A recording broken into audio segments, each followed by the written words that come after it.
સવારમાં મસ્ત ઠંડુ વાતાવરણ હતું, બહાર આવીને જોયું અને પછી થોડીક વાર બેઠીને ત્યાં શિવભાઈ આવી ગયા મારી પાસે રમત કરવા. એની યાર રમત કરીને બનાવી નાખ્યો ચા ભાખરીનો નાસ્તો કમ્પ્લીટ કરીને બેસી ગઈ કપડાં ધોવા. કપડાં ધોઈને ત્યાં હયાનભાઈ ઉઠી ગયા, એને નાસ્તો કરવો હતો. એને નાસ્તો આપીને કરી નાખ્યા. પછી મેં કચરા પોતા ત્યાં આવી ગયા પપ્પાને નાસ્તો કરવો હતો, તો એને મેં નાસ્તો આપ્યો. અને મારી પાસે કેરીના રસની તપેલી પડી, તો શિવભાઈ મારી પાસે આવીને બેસી ગયા કેમ કે એને કેરીનો રસ પીવો હતો. પછી મેં એને અહીંયા નાહી લીધું. મારે જવાનું હતું ગામમાં થોડીક વસ્તુ લેવા. પછી એ કામ પતાવીને અમે આવી ગયા ઘરે આવ્યા ને તો મમ્મીનો ફોન આવ્યો, તો દૂધ બનાવીને લેતી આવજે.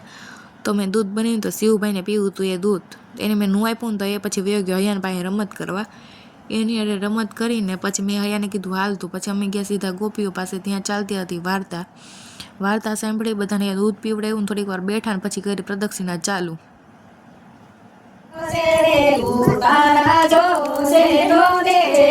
એ પતાવીને અમે આવી ગયા સરકારી દવાખાને. હયાને અપાવવાનું હતું વેક્સિન. હયાને ખબર પડીને તો એને કરી દીધું રોવાનું ચાલુ. વેક્સિન અપાવીને અમે આવી ગયા આંગણવાડીએ. ત્યાં હતું તેનું રૂટીન ચેકઅપ. એ બધું પતાવીને બપોર થઈ ગયા. પછી ઘર આવીને દાળ ભાત શાક રોટલીની રસોઈ બનાવી નાખી.